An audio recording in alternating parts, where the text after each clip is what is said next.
Not long ago in the mountains, I met one of the greatest spiritual teachers who ever touched this planet. And I asked him something. I asked him, tell me, how can we teach people faith? And he said, you don't need to teach them faith, they just need to remember. And then he said something that I didn't expect. He said, don't you know that they're made from pure faith? When God created them, he made them immortal. So he poured all his faith into them.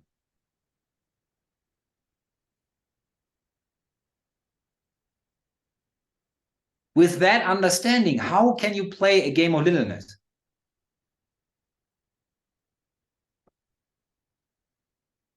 You will survive these bodies, these minds, these psychological constructs, all of that nonsense. You will survive it. If you choose to take another body, you can do so. But stop acting as if you're bodies.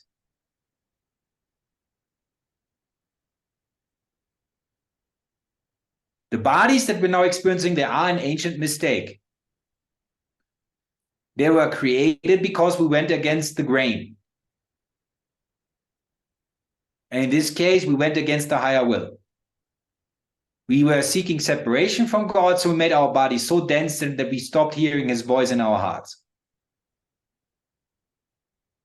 And the way up is, of course, to do the opposite, make the bodies less dense. Take in more light, let the bodies change. But for that, all these ideas of littleness, they need to be surrendered. All the grudges, everything you cannot forgive, or believe you cannot forgive, because everything is already forgiven within God. Just you need to allow the forgiveness to come through you, that's all.